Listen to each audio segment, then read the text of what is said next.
How's it going, everyone? So today we're going to talk about 2025 in the state of gaming. I believe that 2025 has been one of the best years for gaming in a very long time. I guess ever since the pandemic in 2020 when everything was kind of shut down, slowed down. I think we are finally seeing the repercussions of that and the time that was taken away from putting work into games. We are finally getting that fruit of the labor from that time off and those delays. That's what I believe. If you guys enjoy the content, give it a thumbs up, give it a subscribe. It'll mean a lot to me. We got price hacks, we got price lowerings, we got everything this year. We got Nintendo Switch 2 announcing their system. We have them announcing that most of the games are going to be $80, and they're setting the precedent for games to be $80. So cutting Nintendo's legs down with that, we got Clear Obscure coming out with a small dev team selling their game for $50, and it was on sale for the first week, so you got it for less than $50. And that game is probably going to win Game of the Year this year. It's one of the most talked about games, most praised games of the year so far. Then we got From Software releasing Elden Ring Night Rain. From Software releasing a PvE co-op game. Can you guys believe that? They finally found the key to making a good co-op game, and I believe that game, for me in my eyes, that's probably Game of the Year. It seems like every month that goes by, we're getting a great game, and I think it's kind of crazy that now we have an influx of good games, and now we have less time to play these good games because they're releasing so fast. I think that's a good thing. Probably not the best thing for like developers making these great games because people do have to allot their time, but it gives some diversity in the grounds for people to say, hey, I like this game, I'm gonna play this game this year. Maybe the other game doesn't fancy them. Also, we have Silksong releasing this month. It wasn't announced, it was like on hiatus. I guess we got the release date late last month, and now it's officially coming out this month. I think it's already released or coming out this weekend, but it's just a crazy amount of good games out there this year, and so many more that are coming. A lot of MMOs, a lot of open world games, a lot of co-op games, a lot of single player games. I just think this year has been great for gaming. If you guys think gaming is slowing down at all, just look at 2025 and look at the list of games that have come out, and you'll see that people are eating good, from small indie games from free to $15 to even bigger titles from $35 to $50. I don't think many games besides probably Mario Kart World and I believe Monster Hunter Wilds really succeeded in the higher price points of games. If you guys know any other games that really benefited from the high price point, but I believe Monster Hunter Wilds was just $70, wasn't $80 like Mario Kart World was an $80 bracket. Unless you got the bundle from Switch 2 that had Mario Kart World in it, it was just $50 extra. So it's just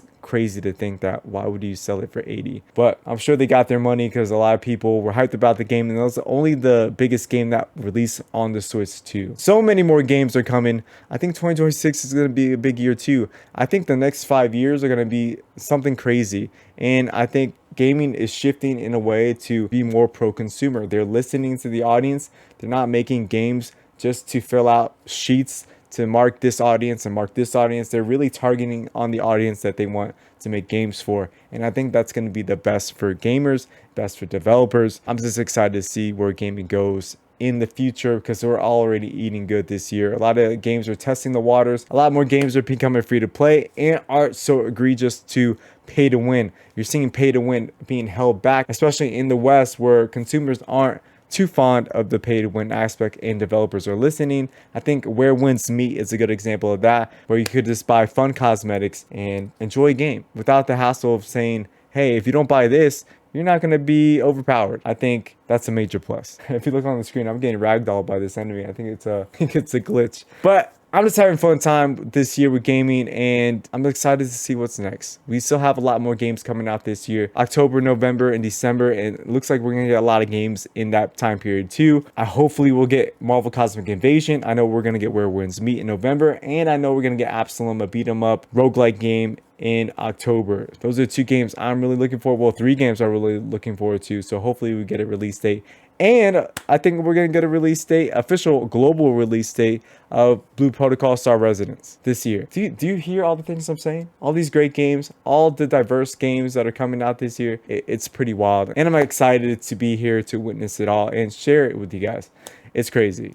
I'm super excited about what's to come. 2026 is going to be a great one too. I just know it. A lot of hitters are coming out. We got another Black Myth game coming out. It's in the works right now too. So I expect maybe we'll see that game in 2026, 2027, but we shall see. Maybe 2027 we'll probably see that game. I think they have the remedy down, so they know how to make a great game. Because I think Wukong was a big stepping stone for them, and now they know how to make a game, how to dial everything in, know what people like, know what people want, and I think the development will be way quicker for that game since they know the remedy now. And they could just expand on it and just make more crazy things and just go creative with it. All right, guys, so let me know what game or games you guys love the most this year and what games you guys are still excited for that haven't yet dropped this year. I would love to hear it. Gaming's in a great spot. If you hear that gaming is dying, don't believe that nonsense. It's just people trying to get clicks, especially in the indie studio. The indie developers are going hard and get Steam. If you don't have Steam, get a cheap laptop. Probably gonna run better than your Xbox or PlayStation.